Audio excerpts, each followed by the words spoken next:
들었으니 그룹들이 그 날개를 높이 펴서 그 날개로 속죄소를 덮었으며 그 얼굴은 서로 대하여 속죄소를 향하였더라. 아멘. 지난 주일에 이어서 우리는 성막 안에 가장 깊은 곳에 지성소를 말씀을 통해서 보고 있습니다.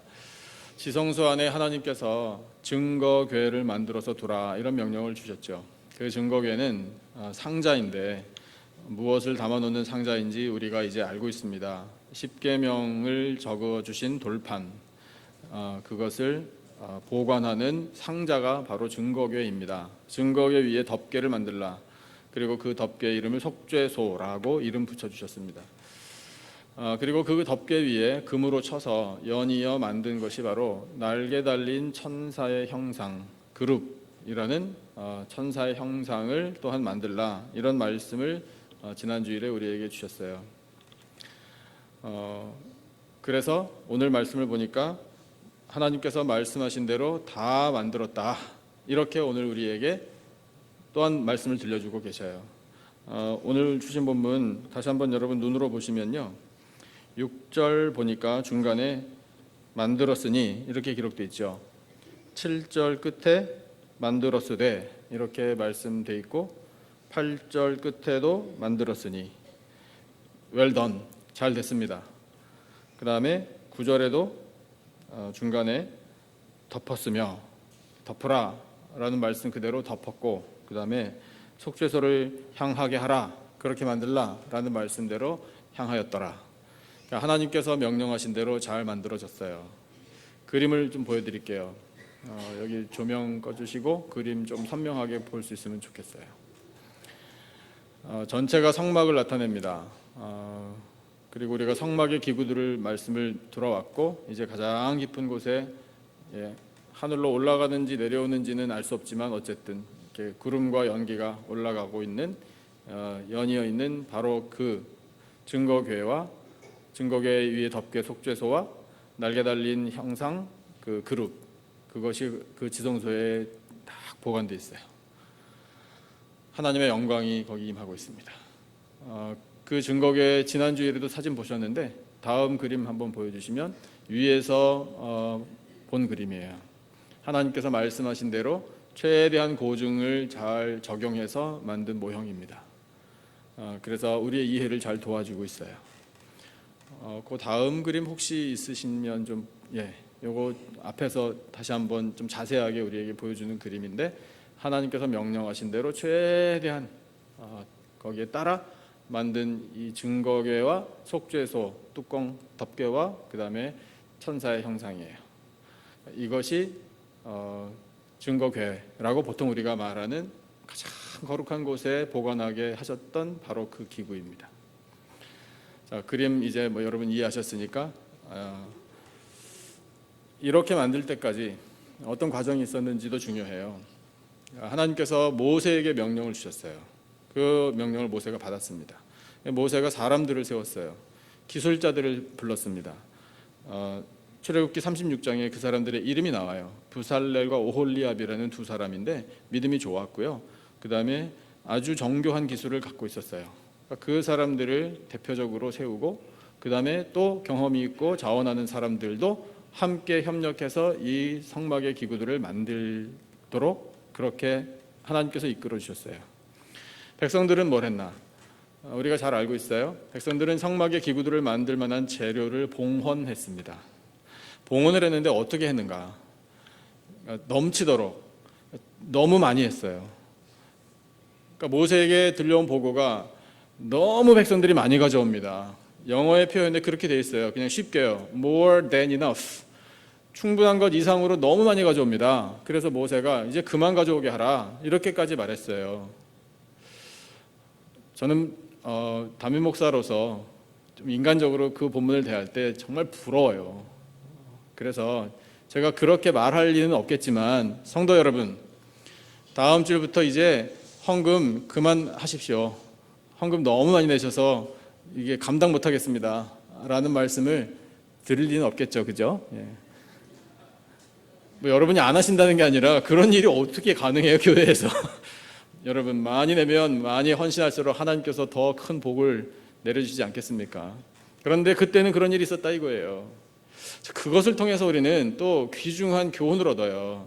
여러분, 광야 시대의 이스라엘 백성들, 그 사람들을 하나님께서 바라보실 때 하나의 공동체잖아요. 그 하나의 공동체가 교회의 비전이에요. 앞으로 교회는 이렇게 될 것이다라는 약속의 말씀이기도 해요.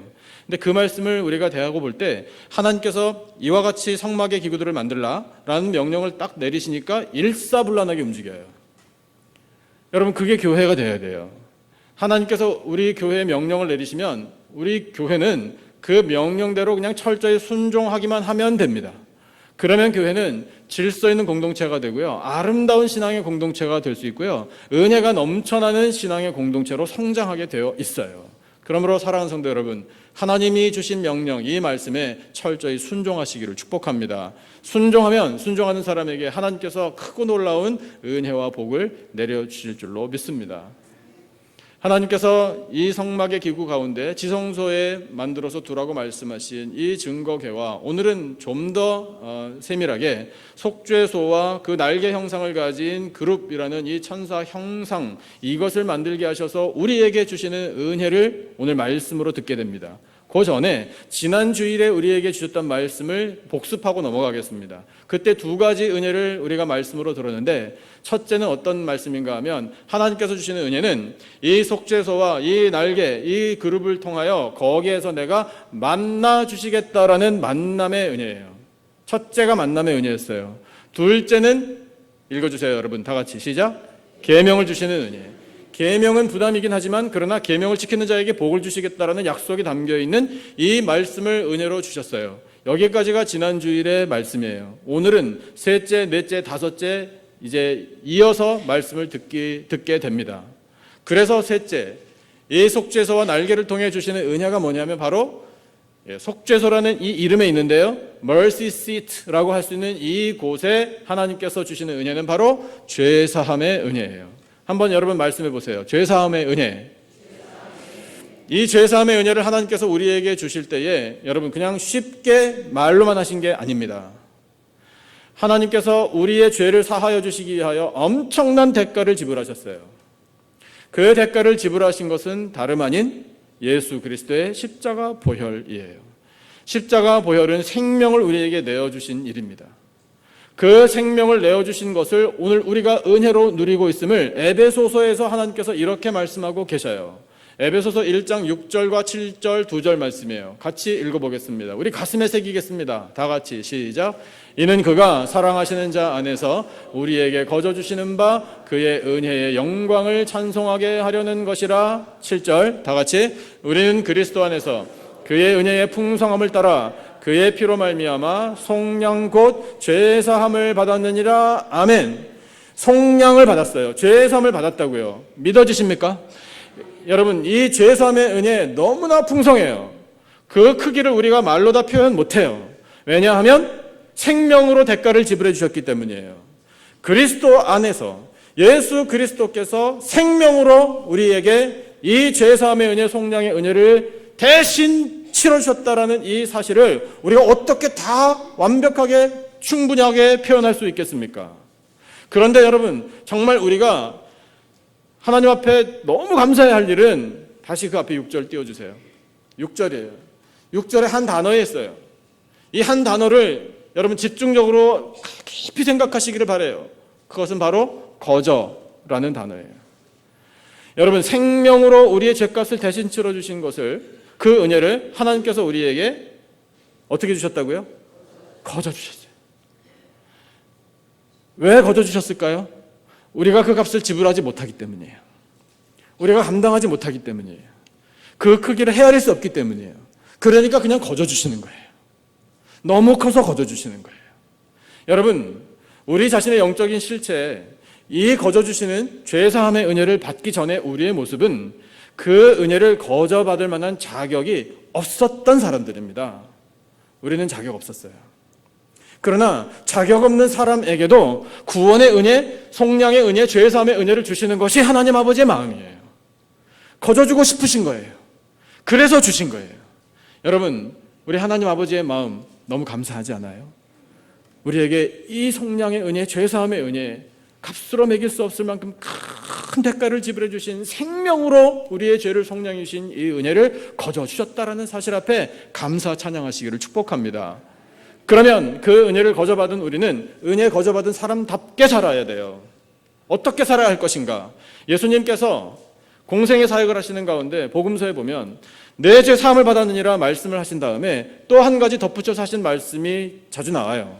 가서 다시는 죄를 짓지 마라. 더 나쁘게 되지 않도록 그렇게 거룩하게 살라, 깨끗하게 살라, 죄와 멀리하여 죄를 멀리하며 살라, 이런 말씀을 예수님이 주셨어요.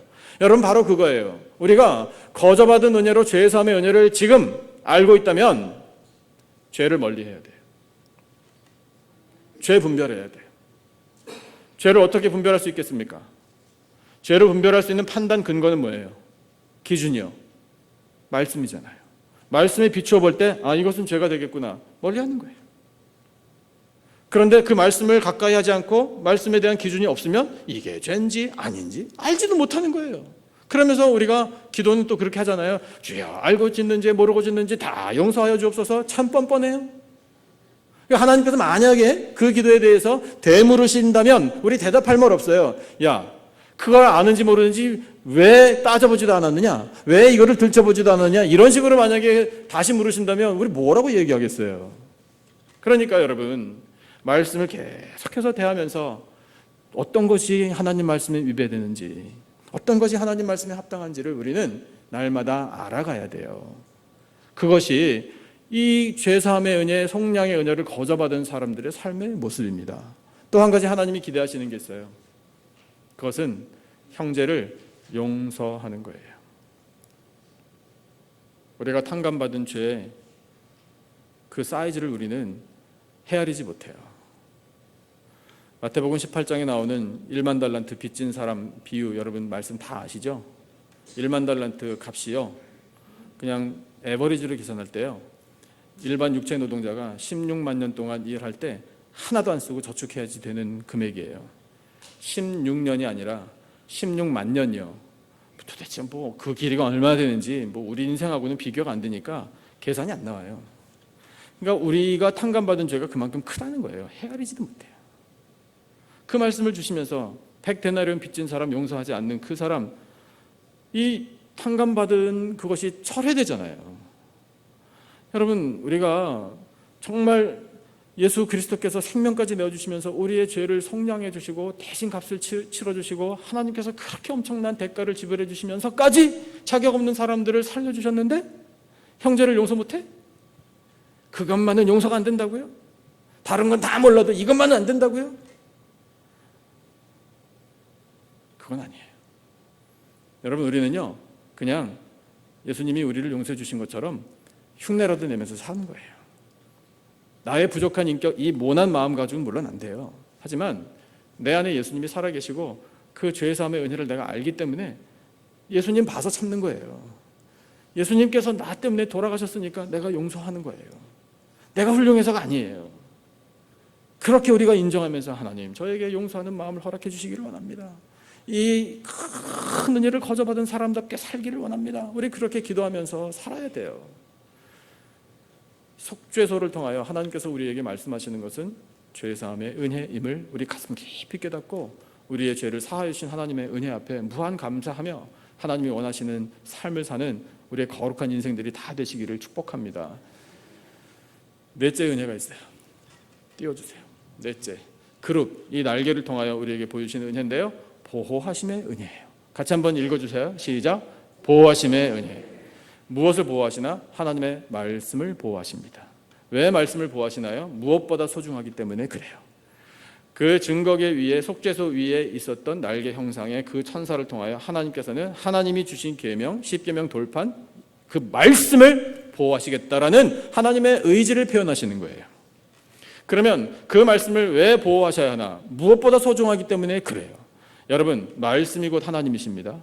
그래서 하나님께서는 하나님의 말씀을 잘 보호하는 것을 그렇게 메시지로 가르쳐 주신 거예요. 이제 우리에게 하나님이 똑같이 말씀하셔요. 하나님 말씀을 잘 지키라고요. 여러분, 하나님 말씀을 어떻게 잘 지킬 수 있을까요? 방법이 뭐예요? 알고 계십니까? 이 성경책을 책장에 지퍼 딱 채워가지고 딱 가장 깊은데 그냥 보관하는 거예요. 옷장 속에 아무도 들여다보지 못할 곳에 다 집어넣는 거예요. 아니면 아주 그냥 든든한 금고에다가 집어넣고 차크닥 잠궈버리는 거예요. 뭐예요? 어떻게 하는 게 이 말씀을 잘 지키는 방법입니까? 그 반대예요. 그렇죠? 항상 말씀과 함께 사는 게 말씀을 잘 지키는 방법이에요. 여호수아 1장 말씀을 보시면 우리가 금방 알 수 있어요. 여호수아 1장 8절과 9절, 이것이 말씀을 우리가 지킬 수 있는 방법입니다. 같이 읽어보겠습니다. 8절과 9절 다 같이 시작. 이 율법책을 내 입에서 떠나지 말게 하며 주야로 그것을 묵상하여 그 안에 기록된 대로 다 지켜 행하라. 그리하면 내 길이 평탄하게 될 것이며 내가 형통하리라. 9절 다 같이. 내가 내게 명령한 것이 아니냐. 강하고 담대하라. 두려워하지 말며 놀라지 말라. 내가 어디로 가든지 내 하나님 여호와가 너와 함께 하느니라 하시니라. 할렐루야. 아멘. 여러분, 여호와 하나님께서 함께 하시기를 축복합니다. 여호와 하나님께서 함께 하신다라는 가장 확실한 증거가 말씀이 내 입에, 내 묵상, 생각에, 내 행동에서 떠나지 않는 거예요. 그러면 여러분, 다시 8절 보여주세요. 그 말씀과 함께하는 삶은 길이 어떻다고요? 평탄하게 될 것이라 내가 형통하리라 약속하고 계십니다. 믿어지십니까? 그러면 여러분, 우리가 말씀을 멀리 할 수가 없는 거죠. 그것이 말씀을 잘 지키는 방법이에요. 왕들에게도 똑같은 명령을 주십니다. 말씀 준비 안 했지만 여러분 다 알고 계실 거예요. 이스라엘 백성들이 가나안에 들어가기 전에 하나님께서 말씀하셨어요. 왕을 요구할 것이다. 오케이, 그럼 왕을 세워라. 그러나 이 왕에게 이것을 반드시 명령하라. 무엇을 명령하나? 이 율법을 베껴 써라 그랬어요. 직접 베껴 쓰든 아니면 서기관 앞에서 베껴 쓰든 레위 족속 앞에서 어쨌든 베껴 써서 그 등사본을 자기 옆에 두고 날마다 그것을 묵상하며 나라를 다스리라. 그 왕이 하나님의 말씀대로 나라를 다스리며 왕노릇해야 저러나 오러나 치우치지 않는다. 형제를 멸시하지 않는다. 왕 되었다고 뻐기면서 군림하지 않는다. 하나님의 말씀대로 왕노릇을 해야 나라와 민족이 평강을 누린다. 그 왕위가 장구하리라. 하나님 이렇게 약속하셨어요. 미국 대통령이 취임식할 때 성경에 손 얹고 선서하대요. 당연히 그 대통령의 진실한 마음이 중요합니다. 그냥 형식적으로 그렇게 하지 않기를 우리가 바라요. 그런데 여러분, 그렇게 성경책 위에 손을 얹고 나라의 가장 중요한 위치, 가장 높은 지도자인 이 대통령이 하나님과 국민 앞에서 선서를 하는 그것도 저는 하나님께서 기뻐하시는 일이라고 생각해요. 근데 여러분, 우리가 할 일이 있어요. 지난 금요일에 말씀드렸거든요. 임금들과 높은 지위에 있는 모든 사람들을 위하여 기도하라. 여러분, 이것이 우리의 사명이에요. 우리는 위정자들을 위해서 기도해야 돼요. 위정자들을 위해서 기도할 때 나라가 평안해요. 위정자들을 위하여 기도할 때 그 위정자들도 복을 받고 국민들도 복을 받아요. 기도하는 사람에게 하나님께서 평안을 허락해 주셔요. 그러므로 여러분, 우리는 나라를 다스리는 사람도 말씀에 따라 하나님을 경외하며 하나님이 허락하신 이 권위를 가지고 나라를 잘 다스리도록 기도를 할 때에 여러분, 그것이 말씀을 잘 지키는 방법이 되는 거예요. 말씀을 잘 지킬 수 있도록 그것을 몸으로 보여주시기 위하여 세상에 오신 분이 예수님이에요. 예수님께서 사역을 하시다가 제자들에게 이런 말씀을 하셨어요. 예수님과 제자들의 관계에 관한 말씀을 하셨습니다. 그 관계에 관한 말씀을 통하여 우리가 제자로서 이 말씀을 어떻게 잘 지킬 것인가를 선포하신 말씀이 있어요. 그 말씀, 우리가 잘 아는 말씀, 요한복음 15장 7절 말씀이에요. 여러분 암송 많이 하시겠지만 한번 같이 저하고 읽어주세요. 요한복음 15장 7절이에요. 다 같이 시작. 너희가 내 안에 거하고 내 말이 너희 안에 거하면 무엇이든지 원하는 대로 구하라. 그리하면 이루리라. 아멘. 예수님께서 제자들과 원하셨던 관계는요, 내가 너희들 안에, 너희들이 내 안에 있기를 원한다, 이거였거든요. 그런데 어떻게 예수님과 제자들이 같이 안에 있겠느냐고요. 어떻게요? 어떻게? 같이 먹고 같이 잠자고 같은 숙소에서 있고 같이 늘 다니고 그것만 가지고 되는 게 아니에요. 예수님의 말씀이, 내 말이 너희 안에 있어야 한다. 예수님의 말씀이 예수님의 제자들의 심령에 새겨져 있어야 되는 거예요. 그러면 예수님이 내 안에 계신 거예요. 그럴 때에 우리가 누리게 되는 복이 뭡니까? 무엇이든지 원하는 대로 구하라. 그리하면 믿음이 안 생기시나 봐요. 여러분, 우리가 말한 거 하나님이 듣고 계십니다. 다시 한번 제가 기회를 드릴게요. 잘 생각해 보세요. 무엇이든지 원하는 대로 구하라. 그리하면 하나님께서 듣고 계셔요. 우리 믿음대로 될 것입니다. 그러면 여러분, 내 안에 예수님이 살아계심을 내가 그것을 확신하려면 방법이 뭐예요? 예수님의 말씀을 새겨 넣는 거예요. 예수님의 말씀을 외우는 거예요. 무슨 말씀? 예수님의 말씀 뭐예요?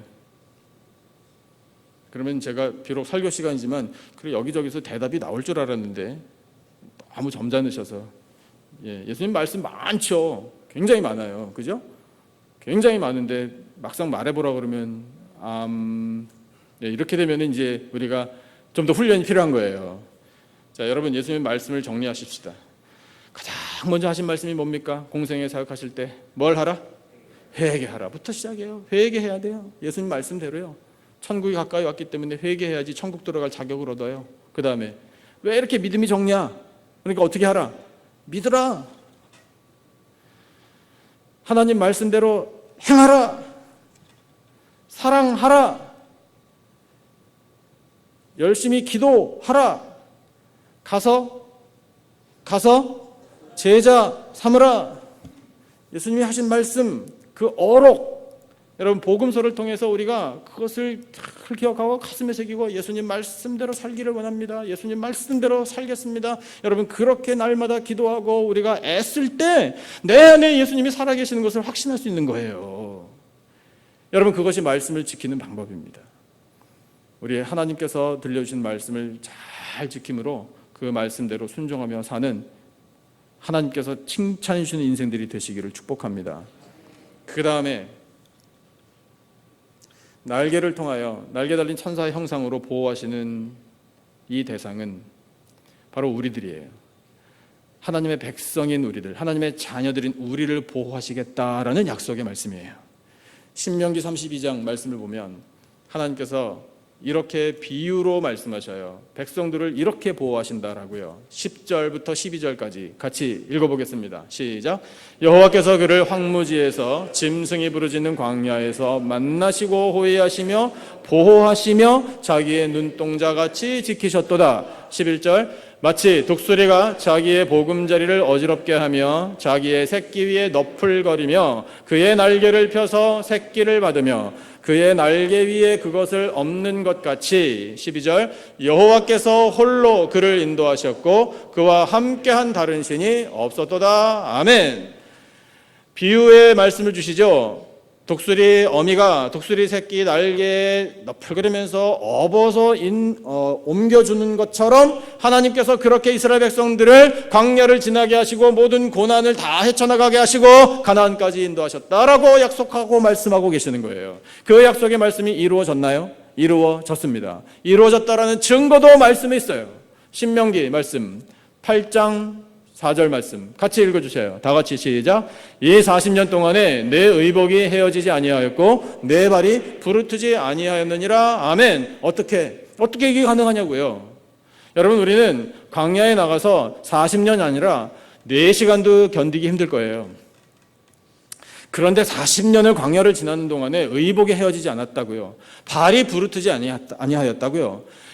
정말 광야를 지나 가나안에 들어가서 한번 자신들의 의복을 살펴보고 발을 살펴보니 정말 그랬다는 거예요. 부인할 수 없는 사실이에요. 이건 비유가 아니에요. 있는 그대로예요. 그게 어떻게 가능하냐고요. 인간의 상식으로는 도저히 일어날 수 없는 일이에요. 그런데 하나님께는 가능합니다. 어떻게 가능하나? 하나님이 날개로 업어서 인도해 주셨기 때문에 그래요. 광야에서 보호해 주셨기 때문에. 여러분 그 말씀이 오늘 우리들의 삶에도 그대로 나타나고 있잖아요. 여러분 지금까지 우리가 저 가끔 그런 얘기 들어요. 우리 이민 생활 오래 하신 분들이요. 그런 말씀 많이 하시대요. 나 이민 와서 정말 안 해본 거 없습니다. 이렇게 말씀하셔요. 저는 그런 말씀 들을 때 그 앞에서 고개가 숙여져요. 밟아라 삼천리. 저는 처음에 무슨 말인지 몰랐어요. 무슨 삼천리를 밟아요? 삼천리 대한민국 땅 위아래 이거를 굉장히 길다라는 걸 표현할 때 쓰는 표현인데 전 몰랐었어요. 무슨 말인지. 근데 나중에 알았어요. 발바라 삼천리가 그 뜻이구나. 이민 1세대 여러분, 발바라 삼천리 하시느라고 고생 정말 많이 하셨습니다. 그런데 여러분, 한번 돌이켜 보세요.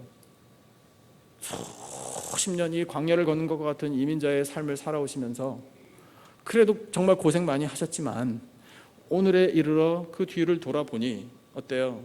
여러분, 하나님께서 그 날개로 업어서 우리 여기까지 옮겨오신 거 아니에요? 함께 하셨잖아요. 그러니까 우리는 감사할 수밖에 없어요.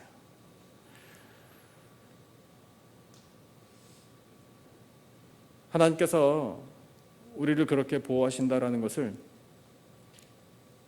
그 옛날에 성막에 날개 형상을 가진 그룹이라는 이 천사의 모양을 만들어라 해서 그것을 바라보면서도 느끼게 해주셨지만 그걸 몸으로 체험하게 하시려고 보내신 분이 예수님이에요. 예수님은 천사보다 더 능력이 많으신, 전능하신 하나님이십니다. 그 예수님께서 세상에 오셔서 날개로 하나님의 사랑하는 백성들을 보호해주고 계시는 거예요. 여러분, 성경 본문 한 군데 더 찾아주셔요. 마가복음 4장 같이 한번 찾아서 읽겠습니다. 예수님이 어떻게 날개를 펴서 우리를 보호해 주셨는지 마가복음 4장에 아주 명확하게 나와 있어요. 마가복음 4장 35절부터 41절까지예요.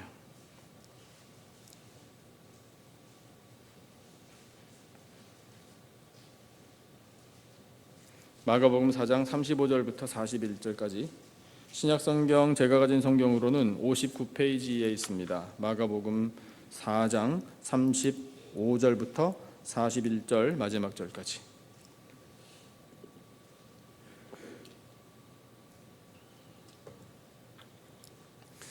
마가복음 4장 35절로 41절 마지막 절까지 본문 다 찾으신 줄 알고 제가 한 절 읽고 여러분 한 절 읽고 번갈아 가면서 35절을 제가 먼저 읽겠습니다.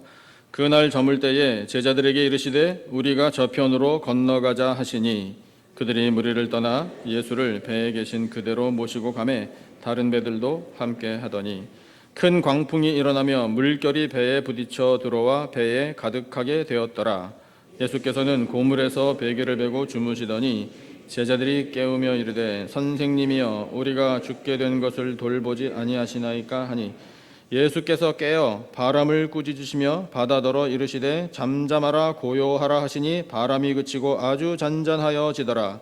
이에 제자들에게 이르시되 어찌하여 이렇게 무서워하느냐 너희가 어찌 믿음이 없느냐 하시니 41절 함께 그들이 심히 두려워하여 서로 말하되 그가 누구이기에 바람과 바다도 순종하는가 하였더라. 아멘.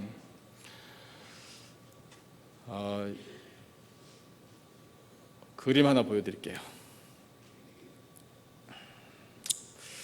이 그림이 유명한 성화입니다. 조명 다시 한번 꺼주셔요. 이거 다 꺼주시고 좀 이게 그림이 약간 색깔이 짙어서 1633년에요. 네덜란드의 화가 렘브란트라는 유명한 화가 아마 이름은 좀 들어보셨을 거예요. 그 화가가 그린 그림이에요. 이분이 신앙이 참 좋았답니다. 그래서 이 본문을 가지고 그린 그림이 이 그림이에요. 그림의 제목이 갈릴리 바다의 폭풍이라는 제목이에요. 그림이 작아서 조금 답답해 보이실 수도 있는데요. 배 뒤쪽에 예수님이 계셔요.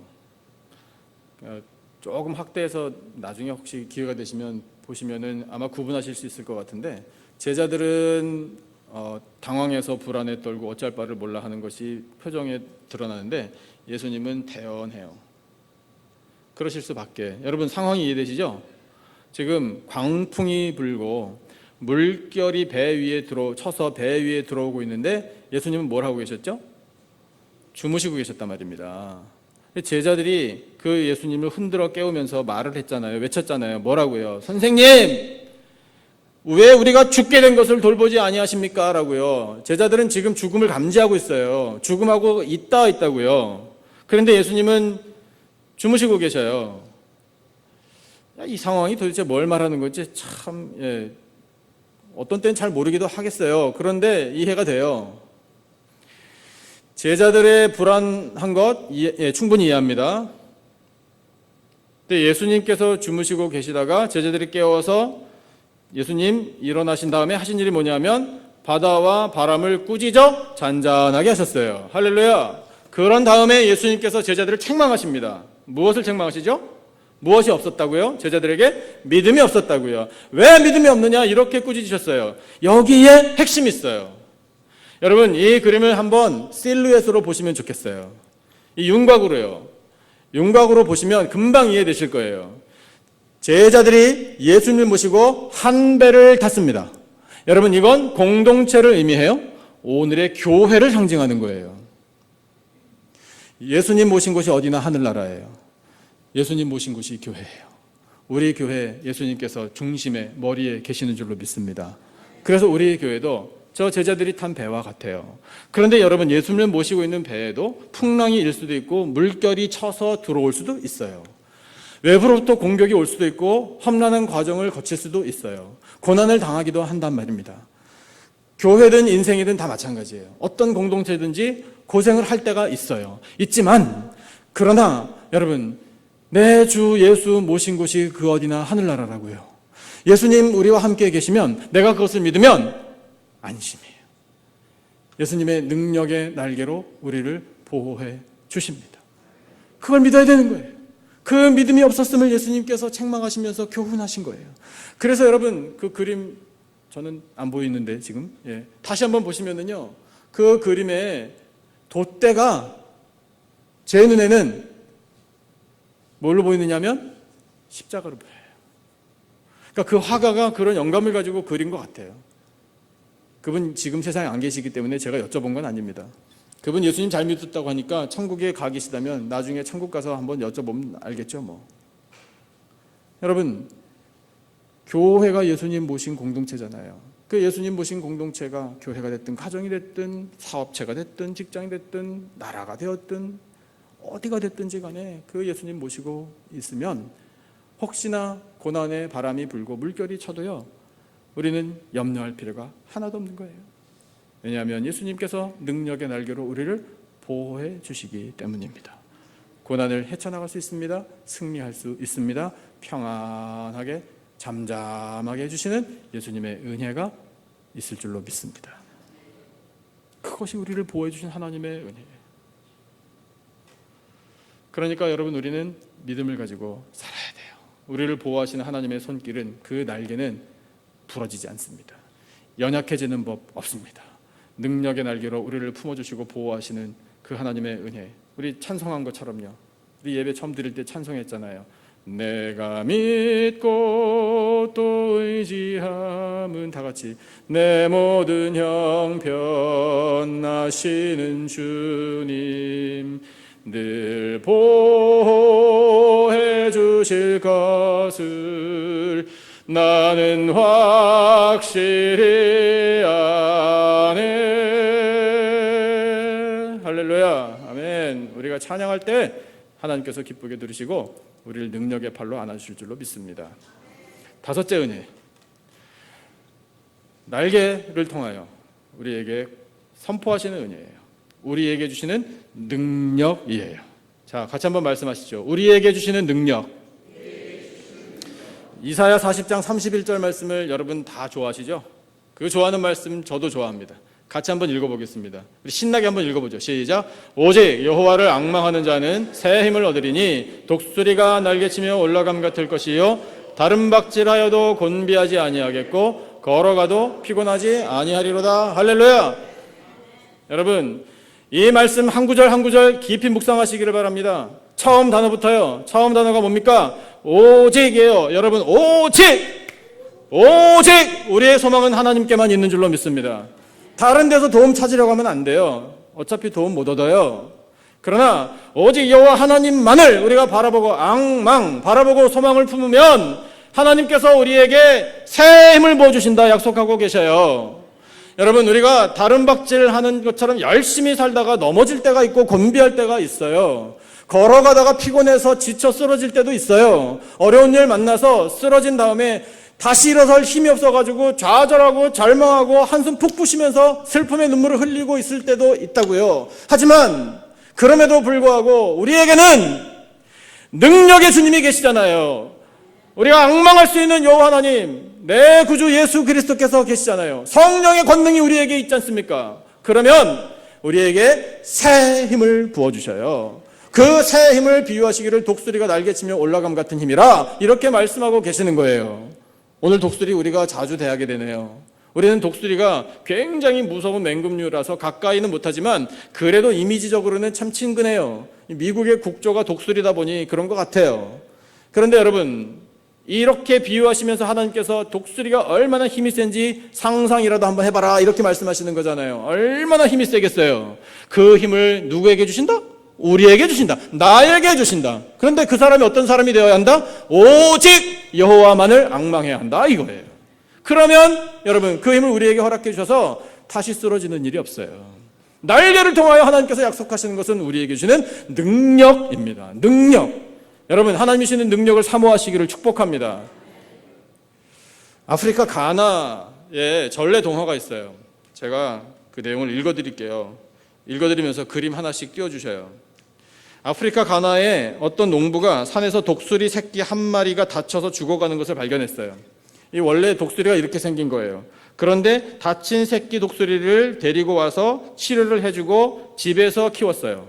농부니까 농장에서 키운 거죠. 근데 그 집에 닭들이 있었어요. 그래서 치료를 받은 이 새끼 독수리가 점점 성장할 때에 닭들과 함께 크다 보니까 닭하고 똑같은 행동을 하는 거예요. 닭 모이를 같이 먹고요. 닭처럼 마당을 뛰어댕기고, 날아봤자 푸드득 하다가 그냥 또 땅에 떨어지고 이렇게 되었었어요. 농부가 이 독수리가 점점 성장하는 것을 보니까 위험하게 생각이 들었어요. 그리고 독수리는 이렇게 살면 안 된다라는 생각을 해서 독수리를 다시 야생으로 날려보내려고 여러 차례 시도를 했어요. 멀리 가서 독수리를 놓고 돌아왔는데 여전히 독수리가 자기를 쫓아와 집에서 살았어요. 어떤 동물학자가 이 집에 놀러 왔습니다. 친구인가 봐요. 그래서 그 동물학자가 이 독수리를 보고 안 된다라고 판단을 한 거예요. 맞죠? 독수리는 야생에서 살아야 되니까. 그래서 독수리를 꺼내서 동물학자가 날려보내려고 여러 차례 시도를 했어요. 하지만 독수리가 여전히 날지를 못했어요. 왜냐? 난 닭이니까. 이렇게 생각한 거예요. 포기하지 않았어요, 동물학자가. 그래서 높은 산에 독수리를 데리고 올라갔습니다. 찬란하게 떠오르는 태양을 바라보겠어요. 그 다음 그림. 이게 여기까지 실패한 거예요. 그 다음 그림 보여주세요. 찬란하게 떠오르는 태양을 응시하게 하고 이 독수리를 밀어서 날려보냈더니 독수리가 드디어 큰 날개를 펴고 창공을 훨훨 날아갔습니다. 이게 동화의 이야기예요. 여러분, 이것을 통해서 우리가 영적인 교훈을 얻을 수 있어요. 여러분, 우리가 하나님이 주시는 독수리가 날개치며 올라감 같은 새 힘을 이미 공급받은 사람들이에요. 그런데 우리가 살아가는 모습이 닭장 속에 닭같이 되면 안 되잖아요. 위축이 되어가지고 나는 못 날아, 나는 능력이 없어, 나는 할 수 있는 것이 없어, 나는 전도도 못해, 나는 봉사도 제대로 못해. 아니라는 거예요. 아니라는 거예요. 여러분, 하나님께서는 우리에게 필요한 능력을 성령의 권능으로 덧입혀 주시는 줄로 믿습니다. 그 능력을 덧입은 사람들이 우리들이에요. 우리도 독수리처럼 이제 능력을 받아 이 푸른 천국을 훨훨 날아갈 수 있어요. 그래서 여러분, 우리 힘차게 세상에 나가 하나님의 영광 담대히 선포하면서 살 수 있어요. 거침없이 예수님의 이름을 증거할 수 있어요. 우리에게 용기를 주신 하나님, 우리와 함께 계십니다. 우리에게 주시는 능력으로 우리는 승리할 수 있습니다. 여러분, 하나님께서 그 옛날에 광야 시대의 성막을 통하여 증거궤와 더불어 속죄소라는 이 덮개, 그리고 날개 형상을 가진 그룹이라는 천사의 형상을 통해 우리에게 선포하시는 은혜는 죄사함의 은혜예요. 그 죄사함의 은혜가 십자가를 통해 성취되었습니다. 또한 말씀을 보호하시는 하나님의 은혜이고, 우리로 하여금 말씀을 우리 심령에 늘 지키라는 그와 같은 교훈의 은혜입니다. 그렇게 말씀을 지키고 살아가는 우리들의 삶을 보호하시고 지켜주시는 능력의 날개입니다. 능력의 날개신 예수 그리스도께서 우리를 지금까지 보호해 주셨습니다. 앞으로도 보호해 주실 줄로 믿습니다. 또한 이제 우리에게 독수리가 날개치며 올라감 같은 능력을 부어주셔요. 그 능력을 가지고 우리 세상에서 힘차게 살기를 하나님은 원하고 계셔요. 당당하게 하나님의 영광 선포하고 말씀에 따라 순종하고 예수 그리스도의 이름을 전파하며 사명을 감당할 것을 기대하고 계십니다. 성령의 권능으로 능력을 입어 하나님 앞에 영광 올려드리고 말씀대로 순종하며 하나님 내려주시는 큰 은혜 누리며 살아가는 복되고 건강하고 힘찬 삶이 다 되시기를 예수님의 이름으로 축원합니다. 기도하겠습니다. 하나님 아버지 감사합니다. 증거계와 속죄소와 그룹의 형상을 통하여 은혜를 알게 하여 주신 하나님 참으로 감사합니다.